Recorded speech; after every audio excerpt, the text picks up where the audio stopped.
Hello, everybody. If it's Wednesday, it's Warhammer, and that must mean it's time for another episode of Warhammer Weekly. Joining me, as always, is my co-host, Tom. How you doing, Tom? Say hello. Hello, friends. Also joining us this week, we have a very, very special episode because, my goodness, we have brought some guests together tonight. So I'm going to introduce everybody in turn. Okay, but we have the Creature Caster crew with us, which I love the alliteration right off the gate. I was very excited about that. I'm an alliteration man, and so as soon as I knew we were going to be able to do this, I couldn't help but go for that alliterative title. So here we go in order. So we'll start out with Simon. Simon, how you doing, buddy? You want to introduce yourself? Hi, I'm Simon, aka the Regulator. Rank Overseer. Operations. Right. He's the comedic relief. Yeah. There you go. There you go. So that'll bring us right to Peter. Peter, how you doing, sir? I'm doing great. All right. Go ahead. Yeah, introduce yourself. Yeah, I'm mostly sort of a coordinator. I mean, I think everybody here is all part of the product development. I handle a lot of kind of the art coordination side of things. I am not an artist myself, but we do have we kind of like the think tank. So that's a way of looking at it. Right on. Okay. And finally, our last member, silently sitting in the background there, hidden behind, is Jason. Jason, how you doing, sir? Good, man. Thank you so much for having us. I'm Jason Craze. I don't know what I do. Peter could probably explain it better. I guess I run hobby supplies development. Is that a division? Now it's a division as of today because I just named it a division. Kind of marketing too, a little bit. He does all the real work, you know. That's the great thing about us is that we kind of all do everything. So yeah, we're not a very big team, so you know, whatever we do, we're also all involved in almost every aspect, customer service, you know, everything. So right off the gate, by the way, so alternatively, by the way, I assume, Jason, some people might know you by Slow Fuse, right? Like Slow Fuse Gaming. Yes. So we should make that connection. Yes. But already we're getting comments of how awesome your setup is. I'm going to lock on to Jason for a second, just so we can look at his great desk setup. It is really wonderful. It's got my co-host camera for some reason locked in on Hangouts, so we're getting a weird angle. But yeah, you get to see the full spread. So. That's great. Like we live stream a bunch during the week and do a bunch of painting tutorials, and you're right in the thick of the studio where it all happens. So there you go. Yeah, I like the brush holder is what I noticed, or whatever that is right in front of you, like this tool holder that's directly. Oh, yeah. Yes, that is the product. There you go. So we make, and we'll talk about all of that. So we've got we're going to dispense with a lot of the normal stuff tonight. We're going to focus in on we're lucky enough to be joined by the entire Creature Caster crew. We want to talk about what they do, why they do it. Plus, all the news this week is just a bunch of 40K crap. So, you know, whatever. Like, it's fine. We're not missing anything. So, no offense to people who love 40K. It's fine. I play 40K too. But there's nothing like everything this week was 40K, and that's not what we generally talk about. Don't worry, we'll be back to goblins next week. I'm sure that's yes. We will be back to goblins next week, so everybody can relax. Okay. So, but before we get right into that, there is one segment that I do want to continue from our normal cadence, and that is our hobby time. So I want to kind of talk first about what we're all working on, because everybody here is a hobbyist and everybody here works on stuff. You know, Simon, you have quite a shelf behind you. I would point out for everybody next time we switch over to Simon's camera, just take a gander at the shelves of awesome minis behind him. Yes, indeed. But let's go around the horn. Simon, why don't you kick us off? Talk about, you know, what you're working on, what's on your personal desk. And this can be, or also, you know, what have you been working on pseudo professionally, but we'll talk about some of that later too. Sure. Hobby wise, building him some Nurglings with accessory Plague Angel. So building up my Plague faction and building some models for Adepticon. Nice. All right. I take it you're going to be at Adepticon. What are you rolling at Adepticon? Like, what are you into? You know, really, I would love to see some of the different painting tutorial places and stuff. And But I don't think we'll have a lot of time, especially with the Resin Beast painting competition. I have a feeling we're going to be really, really busy. Which we are certainly going to talk about later on. Yes, absolutely. That is going to be a big topic of conversation. Yeah. All right. Awesome. Peter, how about yourself? What's on your table there, buddy? You know, I got to be honest. The only thing on my table right now is a half-built Queen of Ecstasy because I spend a lot of my time developing new stuff. But I am that, you know, the kind of Ecstasy sort of faction is sort of my love child, and that's definitely what I'm going to be focusing on. And you know, as we discuss more, there's some exciting things that are going to be happening with that as well. So we talk about that a little bit more. Oh yes, you're talking my love language right there. Yeah. The rest of my free time, you know, I play, you know, a couple hours of the new Magic the Gathering arena. I think that's when I need to unwind a little bit. So that's kind of how I've been relaxing lately. Nothing wrong with that. I literally ended like my last work meeting of the day today with a discussion of a coworker who was like, "Well, I got to get home. I need to hit some MTG arena," and I was like, "Well, there you go. It's going around." So no shame in that. All right, Jason, how about yourself, man? You being that you have such an incredible desk in front of you, what's on the desk? And it's filled with way more stuff than I could, you know the drill. Way more stuff than we can ever actually get to, right? I think I can, if it works the right way, I think I can do this. Does this work? It does work. Yeah, there you go.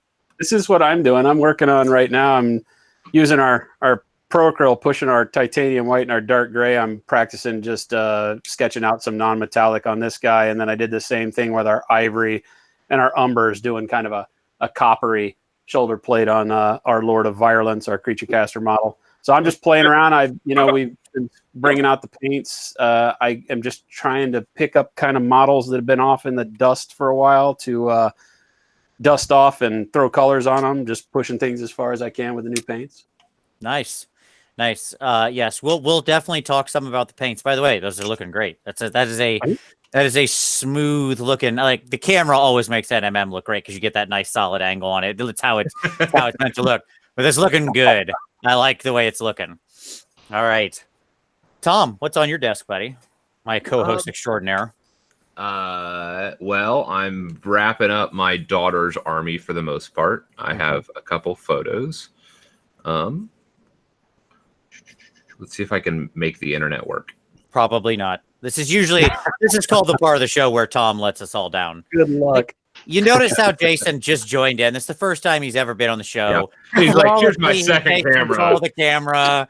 He's showing off his stuff. Tom, who's been here all but 3 weeks of the, soon to be 4-year anniversary, still can't get it right. He's never going to speak to me again. That's exactly right. So I had my finished up on my daughter. This is just a quick table snapshot. I'll do some light box photos later, but of the on the left, my Doomfire Warlock conversions, and on the right, so my Sister's Slaughter with my other hag in the background, and then the others that I'm currently working on. That's what I just finished up a couple days ago, and so now I've swapped to my Harpies, and so my Canary, sorry, and so I'm working diligently on those glazes. So we'll see if we can smooth some of that out. Yeah, we'll see. So it's coming along. Nice. Looks great. So I'm going to show what I'm working on, but I don't want to be the one to talk about it. I would like somebody else to talk about it. So I'll lock on myself, and I'd like one of you gentlemen to talk about this. So here's what I'm working on. I'll pick her up here. She's kind of pinned in. Everything is just pinned together at the moment because I didn't want to actually glue it. And she's got an oil wash that just went on, so that's still all very wet. But would you like to describe for our guests what I have here? Vince, that was supposed to be top secret. You weren't supposed to show that to anybody. What's going on? Dun, dun, dun. Yeah, so just yesterday we actually showed some of our art for this model that we use, a lot when painting, and hopefully people can see that the sculpt is pretty darn accurate to that art. This is our Lady of Chaos, and we're hoping that she's going to release before the end of this month or first week of next month. Just it's making the rounds to all of our shipping partners right now. So we love this model. Like it was, it came together just absolutely amazingly. She is I think- gorgeous. And by the way, this went together so super, like, obviously because you just sort of sent me it quick before the sort of box product or whatever. I didn't have instructions. No problem. This went together so smooth, so easy, really nice fit. I like this model a lot. This is great. Isn't the wingspan impressive? Like, it's just an awesome wingspan. There's really good motion. It actually kind of like took me for a minute because I was like, the way she fits into this space, like her toes kind of slide in. And I thought she would be like standing up more, like you can see the angle. She's like leaning forward, right? It actually works really well because she's sort of leaning into this magical thing, but I almost didn't expect it when I was like not really paying attention and trying to seat her straight down, and her toes didn't quite seat. And I looked at it and just kind of let it slide naturally into place. And she leaned forward and I was like, oh yeah, I get it. Yeah, like a lot of what we try and do is make them so you can sort of assemble them blind without a picture or without any sort of guidance to go off of. We actually don't send out assembly instructions, although we are right now working on making sure that we have assembly instructions for all the models on the website. So hopefully that'll make it a little bit easier for people. And we do know that that's something that a lot of people like having. So it's something we've got our eye on to add to the boxes as we move forward. Well, and even the website's fine. I mean, you look at like Weird, that's what Weird still does to this day, right? Their assembly instructions are just something you go look at on their website. And you can pull them up and it's fine. And their minis are an utter nightmare to put together. Like a head will come in 17 pieces. So we're not at that stage. It's much more together here. Yes, this is going to be a demon princess for me for sure. So I was very happy with her. And we got some work in front of her, but that's my weekend sorted. So I'm good. Give that the oil wash a couple days to dry and I'm good. It's looking great already. And I think when we talk about some of the things that inspire us as a company, like Dante's Inferno is kind of like a lot of the imagery associated with that is always in the back of our heads. And we really feel this model is kind of like capturing that feel of sort of like the souls all piled on top of one another and sort of trapped in an eternity of unpleasantness. So yeah, I think we couldn't have been happier with how she ended up. Yeah, great model. This would come with an absolute strong recommendation that if you liked what I saw, if you look on the website, if you look at it and you're like, you're thinking about this when it releases and you're like, well, I don't know, is it, what's the quality of it? I'll tell you right now, quality of it was extremely high. Things fit together well, really nice material. Everything was super sharp.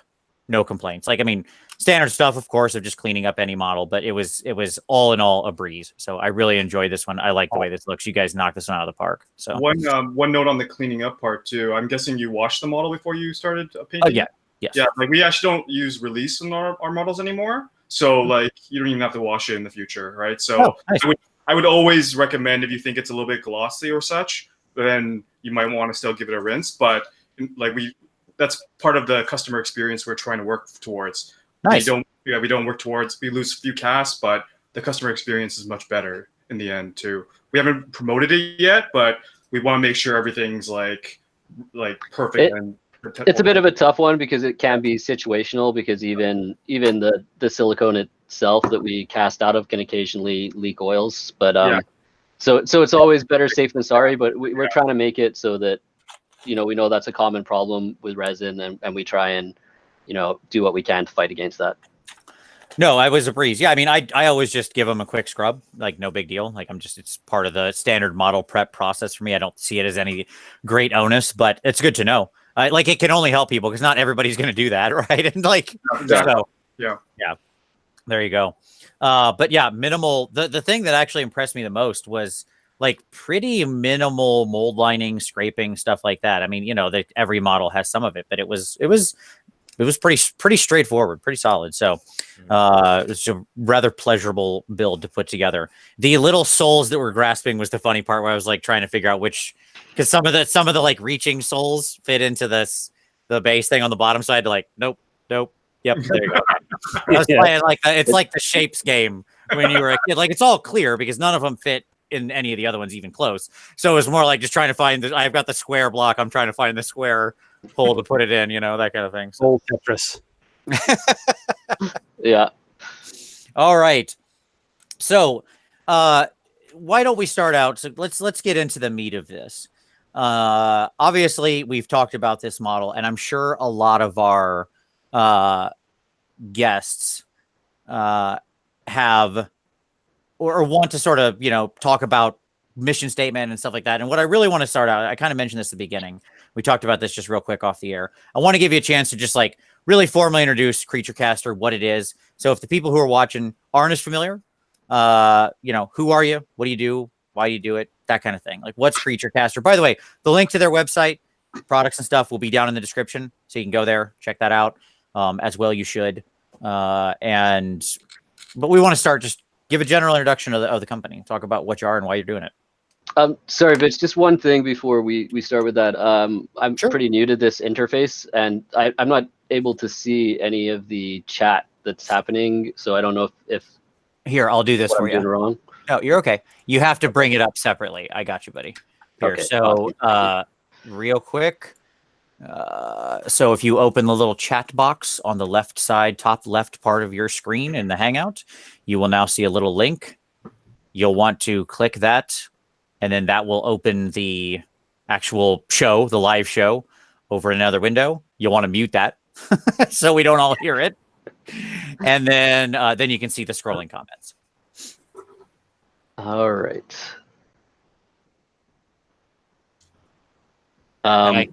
You could start out, Simon, while I try and figure this out. Okay. We're a band of individuals that came together under harsh circumstances, but struggled to make this company awesome. Peter and I met probably, we've been friends for about 17 years now. We met, I used to work at a Games Workshop store. He popped in looking for companionship and, Companionship, better than plenty of fish, Creature Caster. And I found nothing but horror. Go on. And it was just building. It was part of building the community. We were a community, like-minded individuals, all trying to strive for that dream. We all, as hobbyists, we kind of were like, oh, it'd be awesome to actually work in this industry, and just the opportunity came about. Nice. Yeah. So you guys are well known for making a large selection of pretty awesome monsters of lots of types. There are many sort of demons and that kind of, like we mentioned, Dante's Inferno as an inspiration amongst the lot, but obviously it's not limited to just that. There is a mix of different things in there. Yes, there's some dragons. There's obviously there's a couple tree folk in there, but like mostly on the larger size of stuff in the monstrous category. So what, like this girl that I held up is actually almost on the smaller side of some of the stuff you have. Like some of the stuff you have is actually quite massive and imposing as far as some of the figures. And you guys have, I think for the quality, the size of the sculpt, the detail of the sculpt, pretty great prices. So like there's really a wide selection for people who like those kinds of demons, that kind of stuff. What's your motivating factor? Like what drew you to doing those kinds of models, right? That kind of stuff. Like why these as opposed to anything else you could make? There's 1,000 types of figures you could make. You could all be doing like historical World War II soldiers or something, right? Why this? Yeah, so I mean, I think, as Simon said, we kind of have a background in tabletop gaming, and we love that. And I think, especially when we first got started with the company, there was not really any like super huge and impressive centerpiece models. I think if you kind of looked back 5 years as to what was available in terms of a sort of a kick-ass demon anywhere on the market, you wouldn't be seeing anything even remotely like this. And so the goal and was always to create sort of the most epic playable model that we could. So, we take a base size and we're like, well, how much can we possibly fit onto this base? And so I like where your head's at. That's exactly how I approach every model. In case that's not horribly obvious. Okay, go ahead. So, I think then you have to balance that with Again, we wanted to provide good value. We wanted to make it easy to assemble. So, we kind of looked at all the things that were annoying for us as hobbyists or that we felt was missing from the hobby. And we just wanted to be able to bring that and introduce it. So that was, I think that was a lot of our goals. As Simon said, we were just kind of very lucky, very fortunate to be able to start doing this as a career. And a lot of it is, a feeling of gratitude that we have to the community, and always just that we've always been a part of the community. We're not businessmen first and hobbyists second. We've kind of always been, if everything went absolutely horrible and the Creature Caster disappeared, we'd still be making models, right? So we'd still have that as part of our lives. So I think when you look at it, it's just something that we're already passionate about. It's something we already care about, and now we actually get to do it as a living. So when we talk about what's on my hobby desk, it's usually my work, which is also the thing I love and that I would want to have on my hobby desk, regardless one way or the other. Sure. And so recently you've expanded sort of beyond models too, which this is, so I did a review of these paints recently.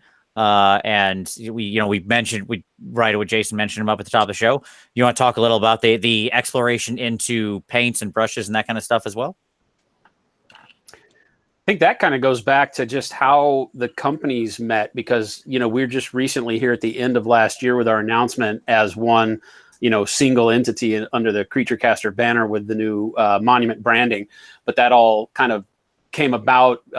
Jen and I, my partner and I, started Slow Fuse Gaming, as many of you know, a few years ago, with the intent, same as what Peter just described, bringing great content to the hobby world, sharing the community. Started out streaming, and then we made our own brushes. I've always been a very kind of hands-on technical guy, and as I go through the hobby, I find things that work and things that don't work, and obviously gravitate towards what works and try to finagle enough of what doesn't work together to get the job done. And so we just kind of started making our own tools, and then at Adepticon last year, was it, Peter? Yeah. Yeah. It was last year. We finally got to meet face to face after having gone through the kind of relationship building that the Twitch, the online streaming community that we do with our tutorials did. We had talked with Creature Caster about promotions and painting the models on stream and using them as part of our tutorials for a long time.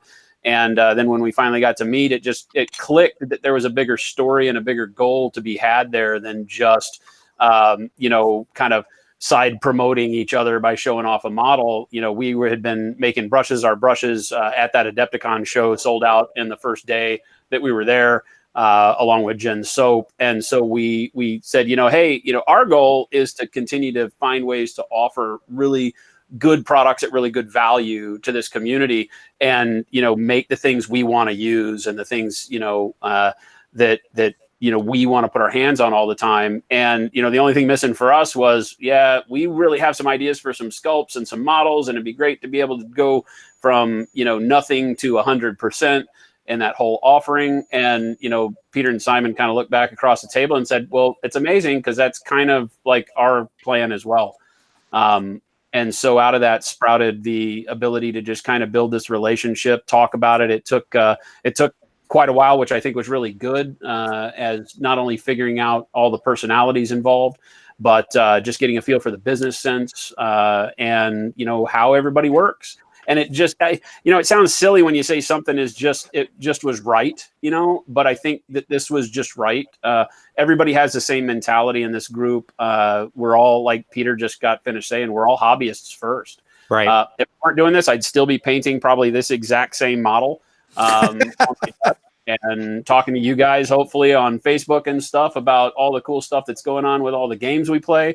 And so just to be able to bring that passion to the forefront and have, products evolve out of it, whatever they are, and then have people respond to those products positively, is, I think, what keeps us going. And out of that, of course, we brought our hobby supply business into this, and now it's allowed us to kind of have that fledgling, 0 to 100 miles an hour kind of a company. You can buy everything you need, brushes, paints, soaps, and the model to paint on them now. And so, you know, I just wake up with a grin every morning thinking of all the cool stuff we can do. And that's how it works. Awesome.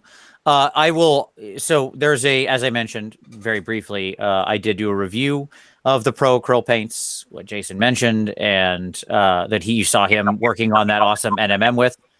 I will say that right off the rip, I'll give you the long and short of the review, which is I really like these paints. They have fully integrated into my rotation. I think you guys did a great job with them. I was highly impressed when I was talking to Simon originally. You know, I said, you know, like, I'm not sure that when I first heard about him, I thought it's like, I'm not sure there's anything that you can do that's different with paint. Right. Like I was honestly highly skeptical. Right. I was like, OK, sure, it'll be acrylic paint. That's fine. There's lots of acrylic paint. Everybody says they've got special acrylic paint. Very rarely is there anything that distinct about it. But I was legitimately like impressed, deeply impressed by these paints. So, you know, as the short of it from the review was they're extremely matte. They flow extremely well, much better than you would expect. Their opacity is through the roof. You can stretch them out to unbelievably thin qualities to glaze with. Like, as I mentioned, the only tricky thing for me was learning how much thinner I had to take them to glaze because they're so pigment rich. You've got to like readjust your expectations off of the like much weaker normal paint, right? Like you've got to go, oh wait, hold on. I need to stretch this way down. And you can just break this paint so far before it snaps. It stays even. It stays, you know, glaze consistency. It doesn't coffee stain, all that stuff. So very impressive.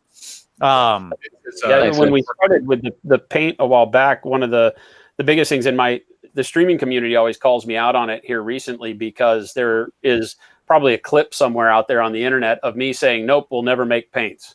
You know, the idea and we all laugh, right? But Vince just hit the nail on the head. It's like, wow, not only is it kind of a crammed space, there's a lot of people doing it, but you know, it's not really rocket science. Acrylic paint within reason only has a small range of amazing things you can do with it. And those have kind of all been done. And then I reached out and I started making our own white, because white in the hobby space has always been horrible.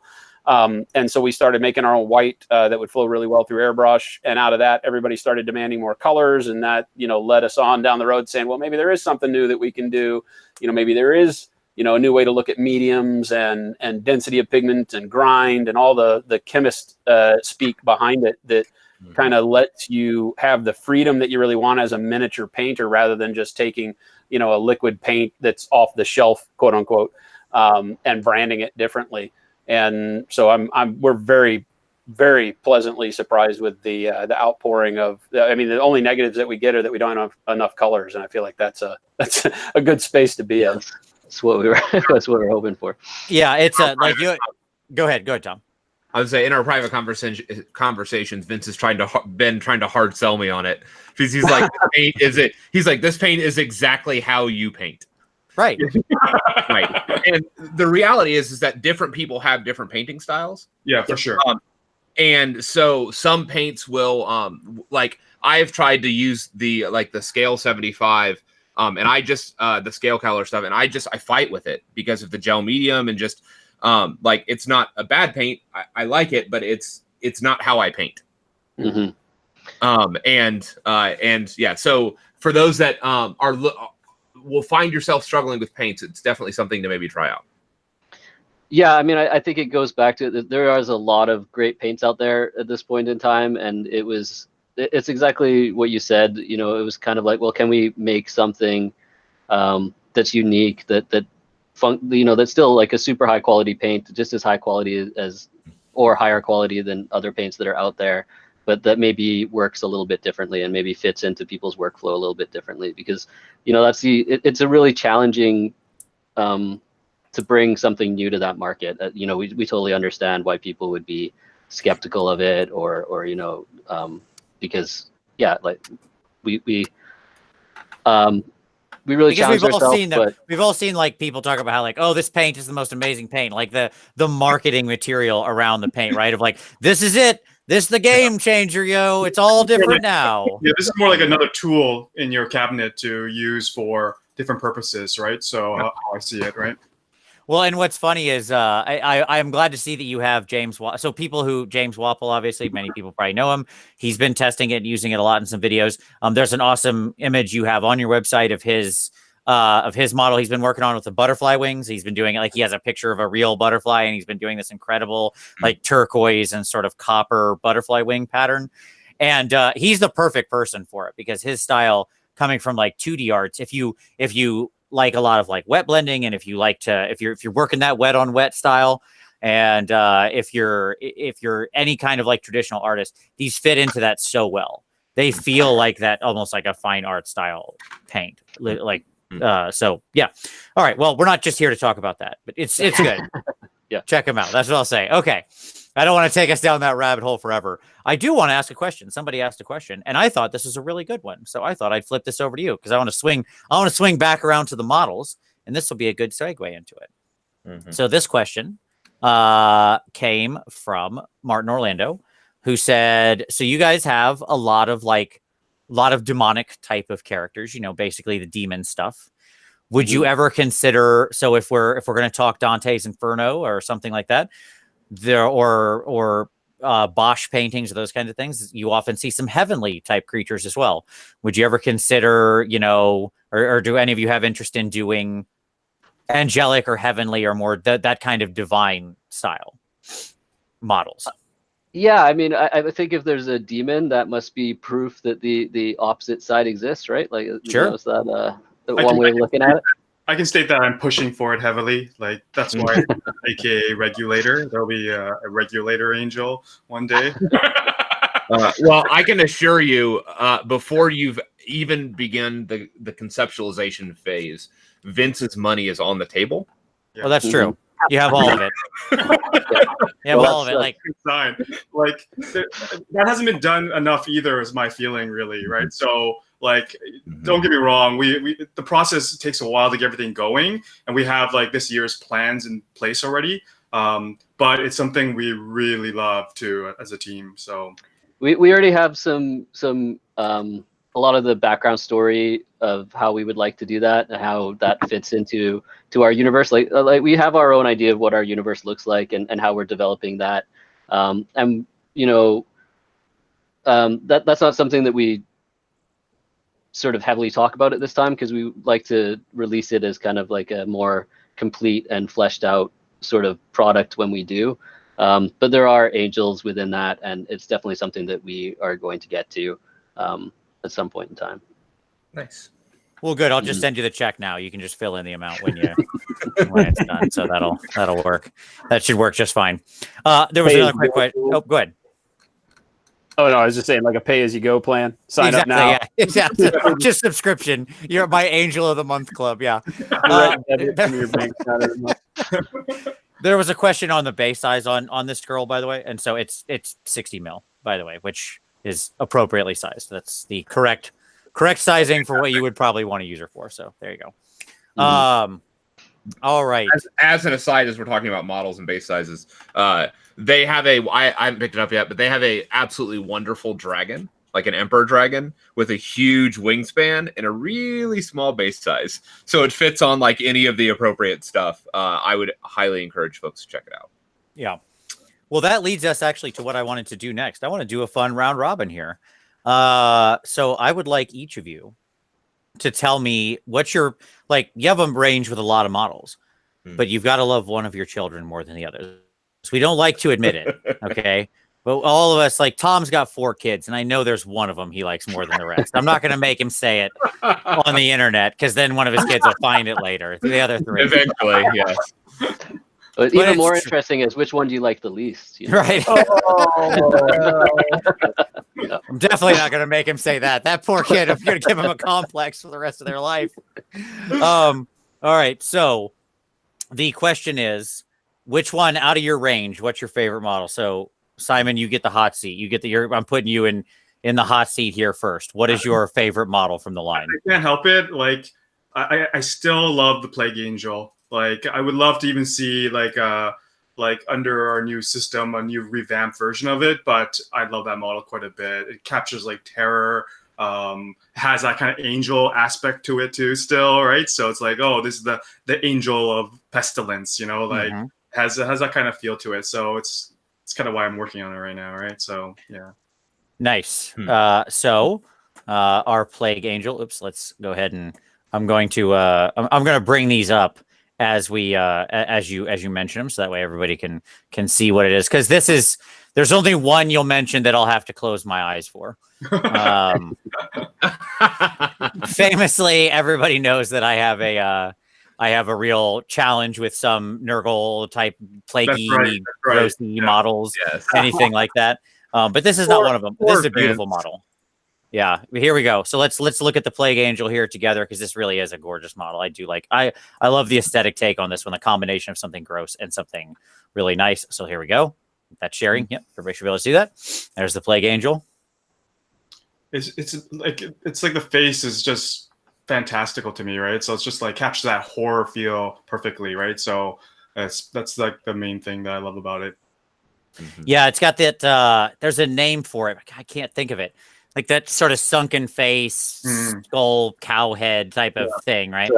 Very emaciated. Yeah. It's the emaciation to the right degree for plague, in my opinion, right? So like what do you call the bowels when they distended bowels and stuff like that, right? So yeah, it's a great model. I know a lot of people really love this one. All right. Good. That's a good pick. I can stand behind that pick. Okay. It doesn't have those things for you that. No. We're good. We're good. We're okay. Anybody who's wondering what I'm talking about, don't look this up if you have it, but it's called tryptophobia. Anyways, there you go. Okay, so Peter, you're up next. What's your pick? Yeah, I mean, my favorite is definitely the Lady of Anguish. There's a lot of models I like, but the Lady of Anguish I feel was just kind of really unique and a really challenging model. I don't feel that there's been anything out there that really has a similar look to that. So I just thought it was like a really creative model, and so I'm really proud of that one. I think that's the one that James is painting right now, actually, with the butterfly wings, and she has like this real combination of beauty and disgustingness, and that kind of idea that you could mix those things together was it was challenging, but we knew that we wanted to sort of represent all of our different demonic factions in both male and female. So that was important that we kind of like got over that hurdle, and so I'm really proud of that model. It is a great model. Yes, and do you have it up, Vince? I did. I'm going to bring it up right now. I really would recommend everybody go look at James Wapple's job of it. You can see him paint. He's got it on YouTube, by the way. He put his like 2.5 hour paint, one of his recent 2.5 hour painting sessions on there of it. So let's take a look at the Lady of Anguish. Here she is. Yeah, it was tricky because it's not really a conventional tabletop wargaming miniature. So we were like, oh, is this gonna be popular? Like, like Peter like was like, he had faith in it, and it's doing really well. So that's great. And again, just like I love the alternate heads. The one is like pretty normal, like okay, that's fine. Yep. And then this one's just like, oh god. I was talking about doing Vince and I were talking, we do a team event every year. And I was talking about taking a Slaanesh oriented Beastmen force. And I was looking at the Lady of Anguish because I was gonna have like a very Seder-esque party style army, and I was looking real hard at the Lady of Anguish as my possible warlord for that, converting that up. So yeah, it's a beautiful model. Thank you. Since you're on the website, Vince, I might just mention also that if you scroll up a little bit there, there's a button that's called Community on the right-hand side, and that takes us to the creature caster community. Since you like alliteration, we also like alliteration quite a bit. And that's kind of going to be one of our big focuses for this year. It's something that matters a lot to us, that we're kind of able to maybe develop some things that are useful for people in the hobby. So the first page there is just sort of our Instagram feed, where we're starting to try and link to more people who have been kind of painting our models and putting them on Instagram for everybody to see, which, you know, we appreciate a lot. It's, you know, always a little bit of, takes a lot of courage to maybe put your painting out there, but, you know, please keep doing that. It's awesome. We love seeing it. But then if you just go over to the, I think it's called blog at the top, which is, Right here? yeah. So the blog piece, No, at the top. You missed that's okay. That'll take you basically to the same place. This Sorry. is kind of a more specific. Do you see it there, Vince? Just at the top in the it's middle. going. Okay. Yeah. There we go. There we go. So yeah, these are kind of, we've got a lot of our features. So kind of we have right now 2 columns a week. One is our community spotlight. One is our teasers, which show what we've got coming up. The community spotlight actually has the spider demon there, but if you go to community spotlight 1, it actually has the link to James's video on YouTube. It's also got a link to your review on the Pro Acryl. So this is kind of like where we do a lot of our shout outs to different people who have been doing stuff with CreatureCaster. And, you know, it's kind of new for us to be doing this, so I don't think a lot of people are tuning in just yet, but we really want to grow it into kind of like a big thing. And we are also, you know, interested in having guest articles. If anybody ever wants to contribute, you know, you can just give us a shout at support@creaturecaster.com. Nice. Awesome. Yeah, look at that wing. That's so good. Yeah, like James is an artist. Just it's incredible. I love just watching him paint. Like truly, the man is exceptional. I guess that's what like 15 to 20 years of art training will do for you. I don't know. Weird. Weird that much practice actually pays off. Yeah, it's Strange really when weird. you got 20,000 hours into something. I don't know. You get pretty good at it, right? Yeah, that's unusual. So, Jason, do you have a pick? What's your hot pick? Anything you like out of the range? What's your favorite? Mine, so I get to be the bad guy here, and I get to say that February's new release is my favorite model we've ever done. I can tell. Because I got to tell you, the model we've got coming out in February will blow your minds.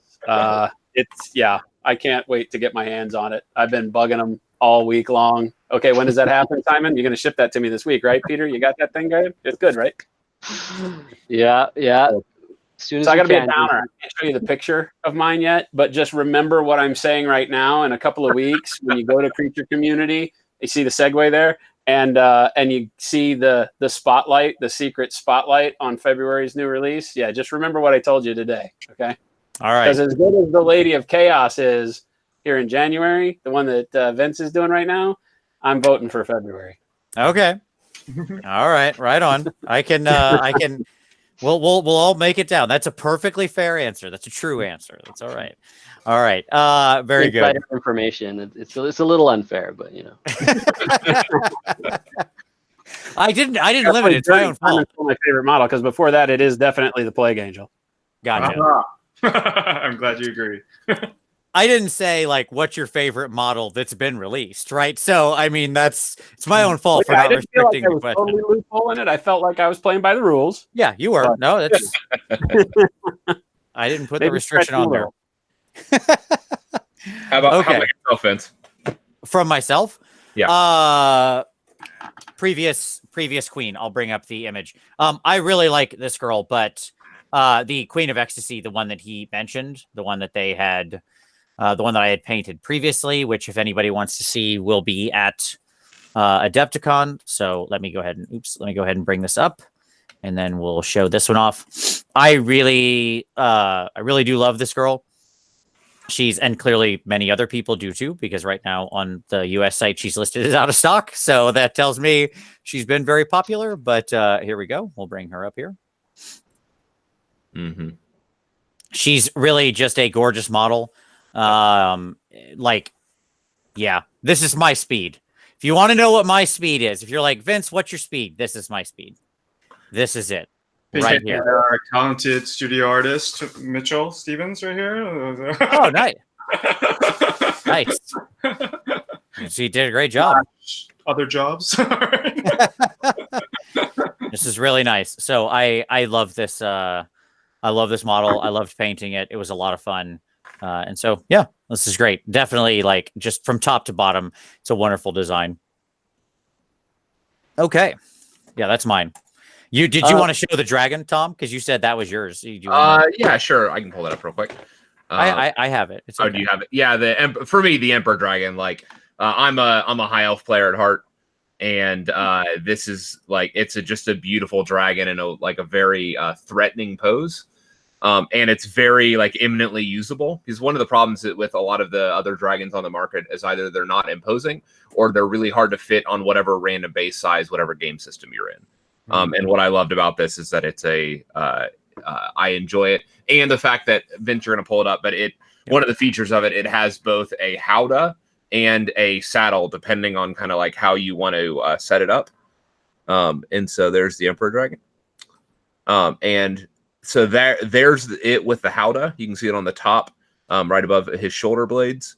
And then there's an alternate piece there that you can instead do like a standard saddle if you have like a person. And a back plate too, so you can just do it riderless also. Yeah, there you go. Yeah, it's a super sharp, super kind of just very like imposing model on the table. Yeah. So it's classic like the D&D type dragon, right? So it captures that feeling very well. Yeah, he's so much. Yes, he's got such a. It's a weird. This is going to sound weird. I'm going to say it anyways. Let's all just go along with it. He's got a nice girth, right? Like you want a dragon to have a good girth. go on. Just a nice girth and a long wingspan. It's got good length, good girth. He's really got. Clearly, there's a lot of power. So I like that. Yeah, no, I agree. He looks great. I do like the dragon a lot. All right. Very cool. Okay. So we mentioned it offhand, so I want to go ahead and segue into this because I think this will be a good thing to talk about next, which is Adepticon. So obviously Adepticon's coming up. I'm sure many members of the audience are going to be there.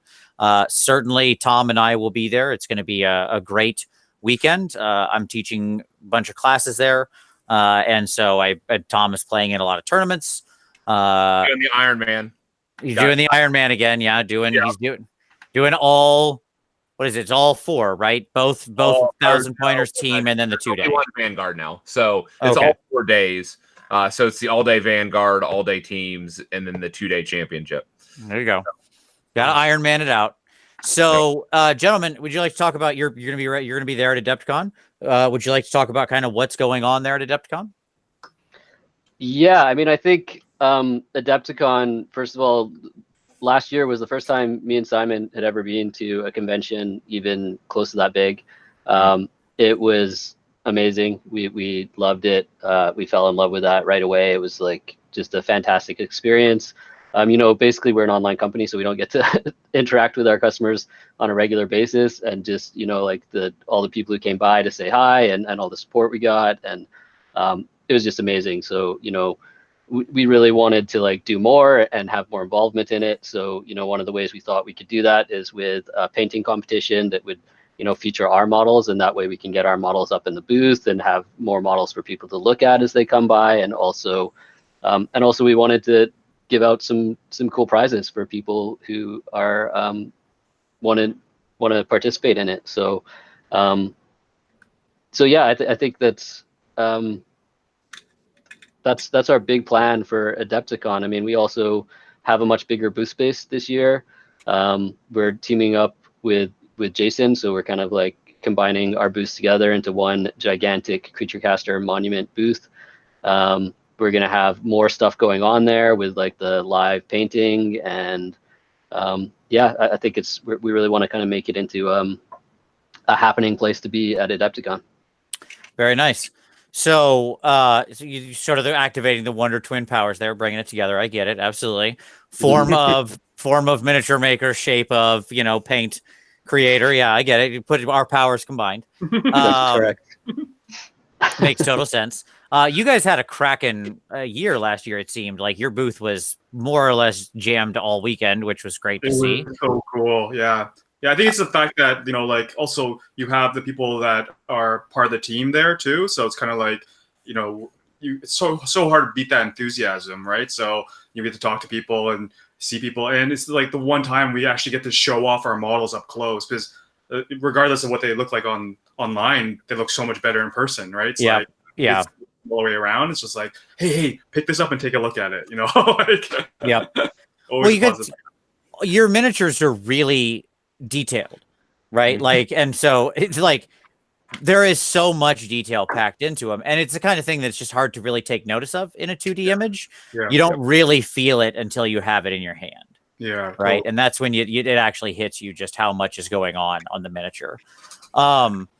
Okay. So you mentioned the paint competition for creature caster models. If people are interested in that, what should they look forward to? Where can they go to find more? What kind of thing? What would you like to say about that competition?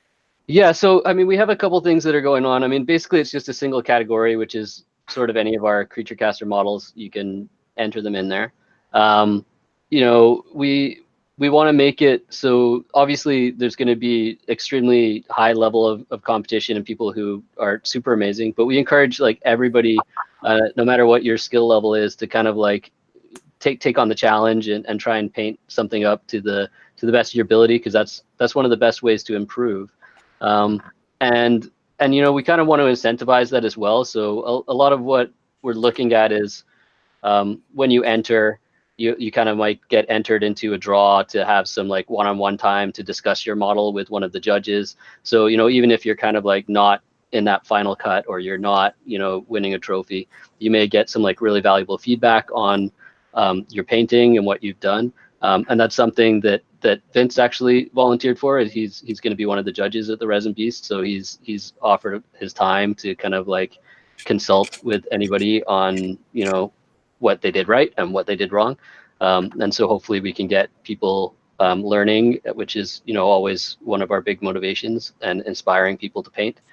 And along with that, we'll probably have some other little random giveaways that go out with to different people who are participating. We have a couple other categories. One is if you've never won sort of a competition that's bigger than your local store, then you can sign up for that category, and there's kind of a pretty cool prize for that. So we're trying to make it so it's fairly open to different skill levels instead of just the super elite painters. And I think obviously there's the big draw of just coming and seeing a bunch of beautifully painted miniatures. So even if you don't want to enter, please come by and check it out. And yeah, I think it's just going to be a lot of fun. That's our goal. Right on. Yeah, I'm very excited to see what everybody has to take a look at everything, to give some feedback to people. It's going to be great. Obviously, I'll have both of my girls there just to display so people can look at some stuff, and we'll go from that. But it's going to be a great time.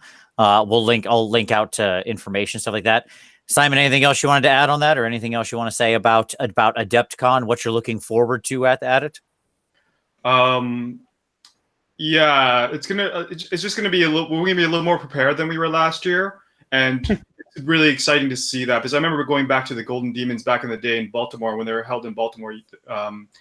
There were just so many more painted figures on the table. So like that's gonna be really inspiring, because they had awesome tables and display booths, and like Crystal Bush is great. It'd just be nice to have more painted figures everywhere, right? So that's always inspiring. I always kind of realize how much time I spend playing games compared to even painting, and I'm like, oh, I spend way more time learning how to paint. Right. So that's always inspiring when you see that, right? Because you're like, it's always nice to look forward to something that interests you. So I kind of want to bring that back to Adepticon, like that kind of feel too, of like just seeing a ton of miniatures painted everywhere, right? That you can kind of be inspired by, right? And the feedback concept too, right? Like it's kind of like building the community, seeing people like, hey, we just want you to participate and get feedback, because that's how you become a better painter, really, right? So it's like peer talking to your peers in general, right? So that's how we became like a great company ourselves. Like-minded people got together, and we just kept on talking how to innovate and how to become better at what we were doing. And that's kind of what we want to build too through this kind of painting competition. Nice. Very nice. Jason, I assume you're going to be there as well? Oh, yeah. Yeah. Last year, our booth was crammed start to finish. We didn't have hardly any walking space, and we're doing live painting and, you know, slinging goods and answering questions. And it's always a great community feel because all the people that we have in the online community, whether it be on Twitch or Facebook or any of the social gatherings that we do on a weekly basis, it's great to see those faces and put names to them and hang out and, you know, talk hobby and whatever have you. And so, yeah, we were kind of locked in and surrounded. And this year is going to be great. We've got 4 times the space. Lots of really good interaction with the Resin Beast competition, like Peter said. And then we're going to be doing the same live painting. I'll be chained to a chair, slinging paint from Thursday to Sunday. So everybody will know where to find me. Please bring water and food if you get a chance. And it'll be a blast. I love Adepticon. It's always been a great Don't show. feed the beast. If nothing else, it's just great to hang out. So Right on. James Wapple is also going to come by and do some live painting in our booth as well. So that's great. You know, Vince, you're always welcome to jump in there too. I'm sure we could find space for that. So yeah, we just kind of want to make it a place where things are happening, where it's not just like, oh, you're selling something, which we will be, and it'll be fantastic. And we also have a little bit of art that I sent you, which is actually for there's the black and white art there, Vince, and that is the Adepticon exclusive. I mean, I should say convention exclusive because it'll be available at any conventions we go to. But it's a convention exclusive model, so it'll only be if you come and see us at the conventions. So would you like to share some art here? Would you like me to bring that up? If you would like, you can definitely share that. Let's do that. All right. So which piece should I start with here?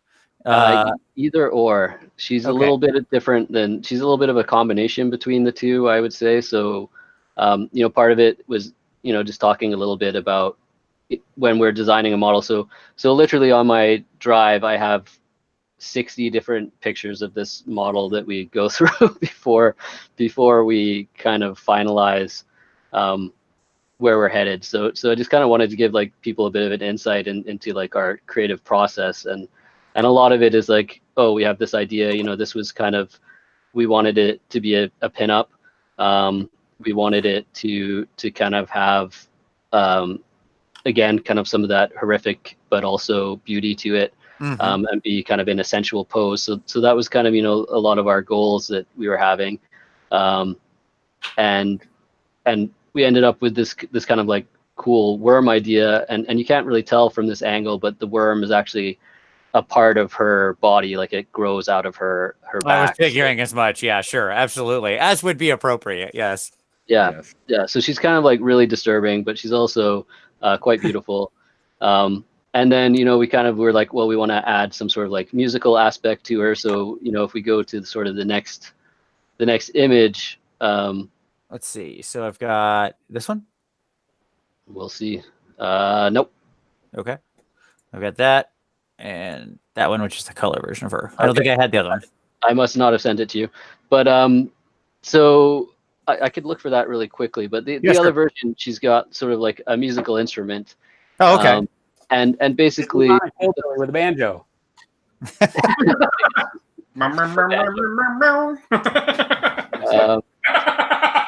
fantastic.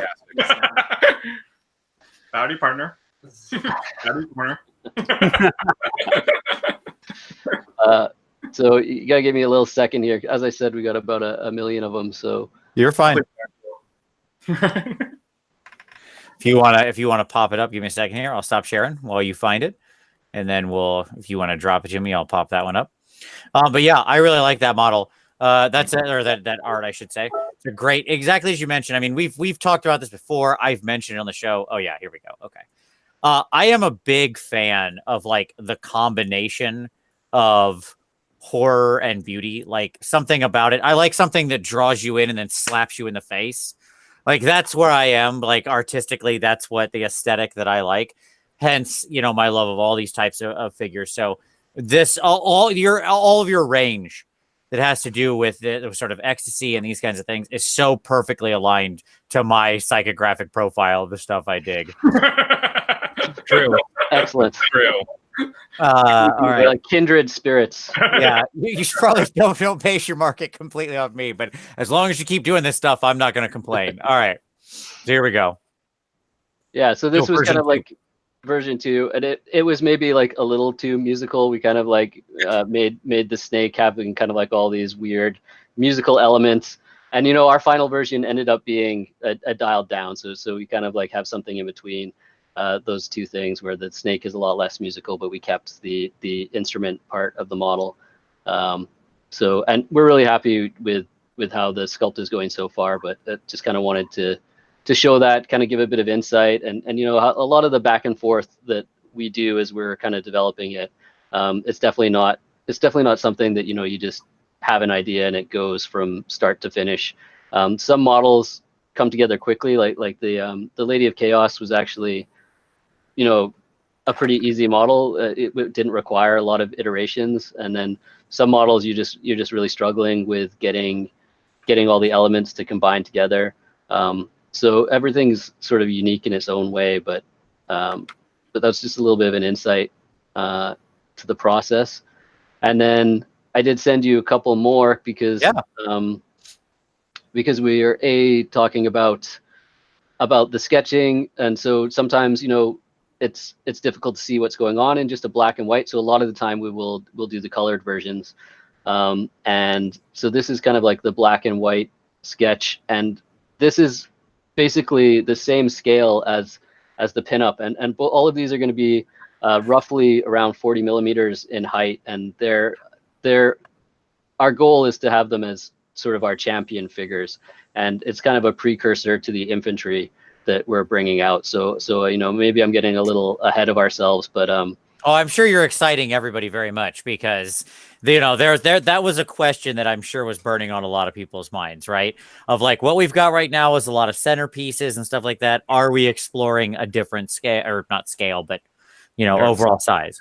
Yeah, exactly. And I think as hobbyists as well, it's kind of like we're looking at it as what if we're got an entire army of these things? So we're trying to add a lot of details to those centerpiece figures. The champions are, again, to us, kind of like a centerpiece figure that they're going to have quite a lot of detail, especially for a 40 millimeter model, but they will absolutely have a more manageable level of detail in some ways than the larger figure. Right. But once we get down to the infantry, our thoughts are, you end up with one or two champions, so you want to take the time to paint those, make them look really nice.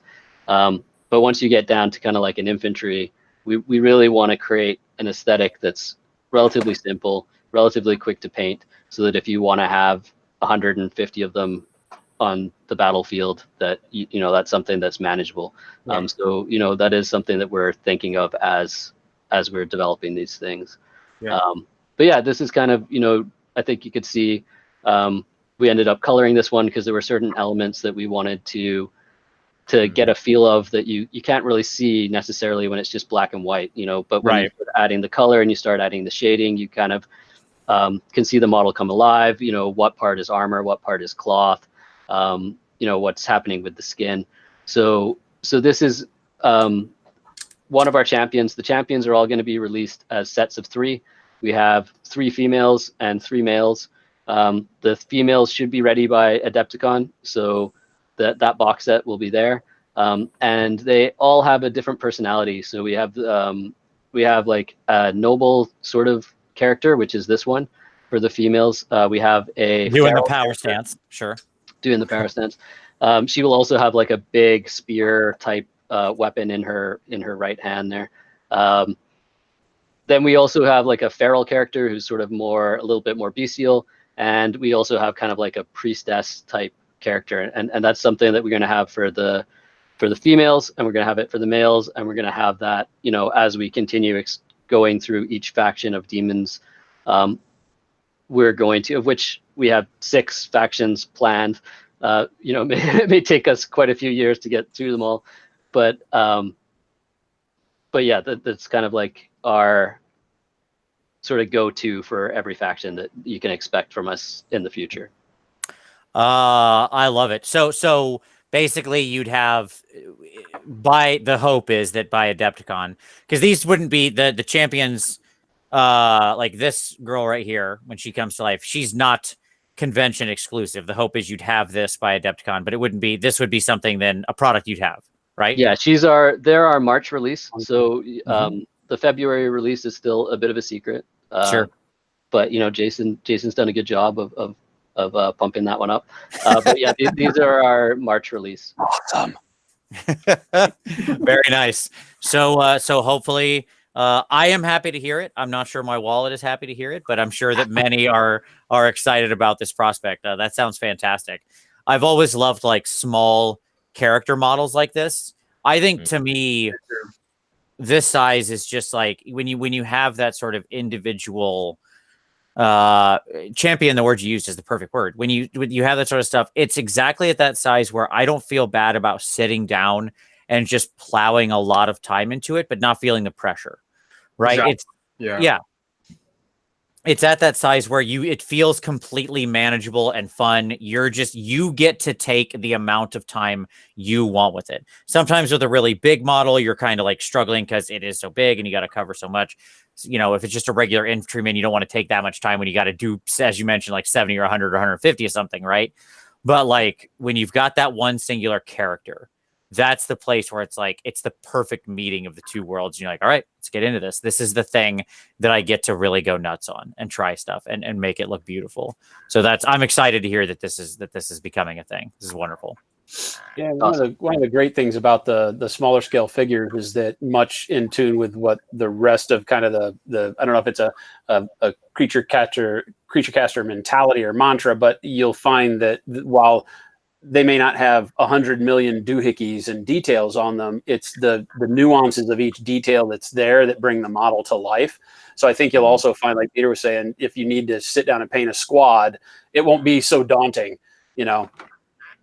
Yeah, I mean, what I've noticed about a lot of the models, and it'll be interesting to see as you transition into some smaller size, because what's fascinating to me about the models you guys design is, I think what you just said is exactly right. It's less doohickey and more detail and texturing, and there's a difference there, right? Yeah, like it's not 100 million skulls you have to paint on a belt, or 50 million pouches on a belt. It's that the details that are there have so much life and organic nature to them that it just keeps swirling around and making it almost drags the paint off your paintbrush as it does as you move around the model, which is great.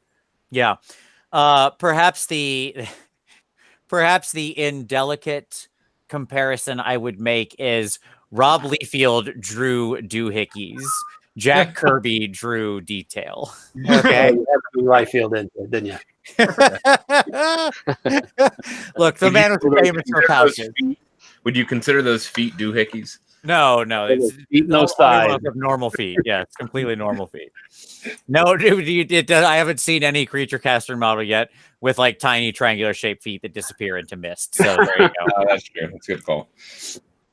All right. Well, this is great. That's super exciting news, and I like that's fantastic. Okay, cool. Awesome. Yeah, and everything's actually ahead of schedule though. So unless obviously it's something a little bit new, so I can't 100% guarantee because we have to go through the whole production process, and there's going to be a bit of a learning curve for us there. But we're pretty confident that they will be available for Adepticon. Well, then I have only one thing to say. Let the hype begin. Hype. Here we go. All right. So I'm sure it's going to be a cracking Adepticon then again, especially with something like that. So that's wonderful to hear. And that's a good segue into, since we're kind of talking about the next 2 months, we've talked a little bit about this, but as you guys continue to grow and look at this stuff, where do you want to go? And this doesn't have to be specific models, but just as you look at the sweep of the next year, and again, don't feel like you got to talk in specifics. I understand that I am a product manager in my normal life. I know how roadmaps and things go. That's not what I'm asking. It's more like the philosophy of where do you guys want to go? Where do you see Creature Caster going? And what would you like to accomplish? And we can kind of go around the horn here, right? Of how you see the future going. Whoever wants to pick it up first, go right ahead. I mean, I think once we've finished conquering the Earth, we'll set our sights on Mars. Makes sense. Perfectly fair. You got to start small. Yeah. Yeah.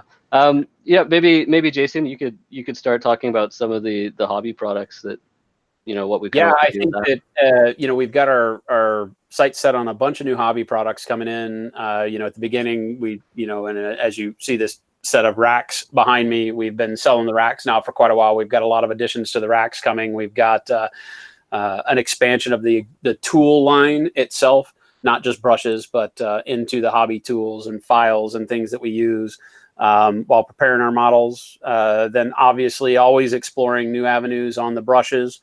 The paint line is going to continue to extend. I think in and around Adepticon, we're going to have upwards of 16 new colors to introduce to the line.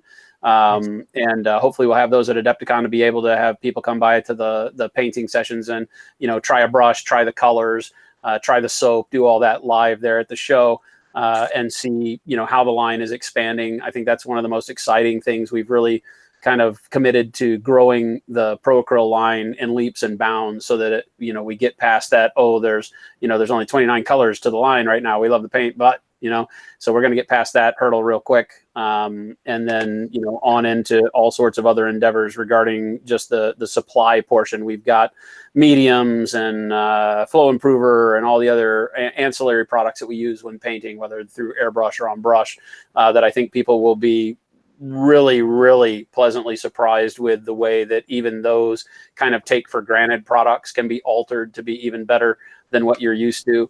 So that's kind of, and then it's onward and upwards. If I could take all of the crazy cockamamie ideas that we've got in our heads and, make them reality, I think we've got our work cut out for us for quite a few years. So it's exciting, but daunting at the same time. I think that's the best way to put it. Nice. I dig it. Simon or Peter, your thoughts? Go ahead, Simon. For me, it's kind of, we past the year point. Most of the year is going to be taken up with our products that are coming out. But beyond that, we obviously would love to do some world building, and obviously make the world so you can bring our miniatures to life in its own personal space, right? So, and that's not really on the near horizon. And obviously angels, can't go wrong with angels, right? So no, you cannot. Seconded that vote. Again, I'm not, you shouldn't trust me, but trust me. Some of your sway here now and just pester Peter once in a while. Go, where's the angels, dude? So, yeah. All I'm saying is there are 4 laptop screen or desktop screens around me, whatever. There are 4 monitors around me right now. Yeah. Okay. And every one of them is a rotating series of various pictures of angel art. That's my wallpaper on every screen I have. So there you go. Maybe you can even help with that then, right? So these are the inspirations that really get me going, right? So that would kind of help prompt to some of that stuff, right? So sorry, go ahead, Simon. No, so pretty much that's kind of what I would like to do. We're so busy right now that's hard to, Peter's kind of the brains behind the operation, so he's seeing a lot of what's going on. He's probably a little bit better to talk about some of those things. Yeah, I mean, I was just gonna add to it, kind of by saying that, you're part of the thing is, like I said, we're quite a small company and we do a lot of jobs, and kind of as we realize that we want to accomplish all these things, it involves growing the team, and we got to find new people and kind of add them. So a lot of what happened last year was we've added some new people to the art side of things and the sculpting side of things, and we have that workflow that we've really been developing. So all of that has improved a great deal for us, and we're really happy with where that's headed. And so also this year, part of it is adding more people to, and we've also added Jason to the team and Jen to the team, and they're really helping us get those products that we've just that we had the dream of and that we wanted to bring, but there's only so much time in the day, so which is why we always end up working 14-16 hours, because we have way more dreams than we have time. So so we added that, and now we're looking at increasing our production capacity, and can we make more models, can we get these things flowing out quicker. So part of our goals are to have that consistent release, which we think is is something that then people can look forward to every month, to being like, here's the creature caster model. And I was waiting all month for this, and we don't want to let people down. We don't want people to be like, oh, where's that model I was expecting? So we want people to be able to rely on us for that. So that's like a really important thing that we want to build in, is the consistency. And then I think the other thing is the community, and I think the community is going to play a lot into anything we do in the future. Like, there's no point in building a world if people aren't reading about it, and there's no point in developing all those ideas unless you have somebody, a place to share it, and a place to talk about it, and a place for that to grow. So the creature caster community is one of our main focuses for the year. We're going to have some exciting announcements with what we're kind of doing with that as we continue going forward. And we got like the blog page, the event page, the tutorials. We're going to have monthly columns. We're going to have weekly columns. I'm sure you guys can see that we're going to head towards more of a forums and chats and things like that. Again, that just becomes a question of staffing and managing, and right. And I think people don't realize how small of a team we are. Sometimes, there's not a lot of us. But those are all things that we're looking forward to building, and some of those things that we feel, we can involve the community in to help us manage, something like a forum where it's, maybe a Reddit style thing, where there's upvotes and downvotes, or, administrators or things like that. So those are all things that we're really interested in, and I think hopefully people will be excited to see where we take that this year. Nice. Right on. Okay. So I think where I want to, as we swing around toward sort of the end of our agenda here, I wanted to just kind of give you guys a moment. Is there anything else you want to talk about, Tom? Any questions you had for these gentlemen? Anything else you wanted to discuss? No, I am super stoked though. Yeah, absolutely. Yes. This is great. I'm gonna probably have to pick up some of the paint. It's just gonna happen. I'm glad we finally broke you. It just all it took was getting Jason here to break you. He won't trust me anymore. That's the I don't know problem. why it took you so long, man. Yeah, the problem is I just don't trust Vince anymore. I'm like a nerd to his opinion, and so like we'll be just hanging out. Like, down the wrong path. yeah, like we'll be just painting in like a private hangout, and he's like, "You need more hot pink in that," and I'm like, "I don't trust you. Like, I don't want hot pink on this." He's like, "No, you really do need that," and I'm like, "No, it's not going on my model. I don't care how much it would look good. Not happening." Air quotes look good. Yeah, Don't fight the inevitable. It's gonna happen. Like hobby sessions. I do that with some of my friends too. It's kind of a nice way to like spend like an hour or two just painting with someone. I mean, so that's awesome. Yep. I just don't trust Vince though. That's the key.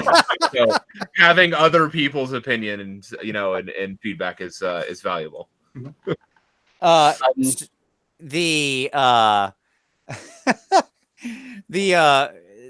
Speaking of paints, hey, hot pink, boy, oh boy, Jason, just take note.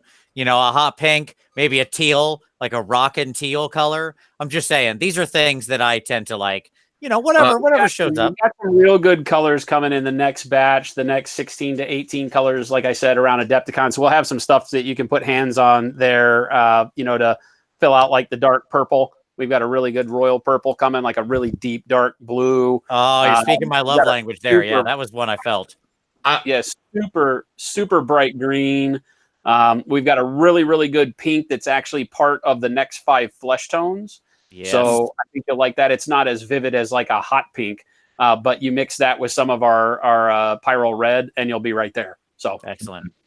Yeah, just scroll through his Twitter feed, Jason, and all of his armies just happen to be those colors. That is true.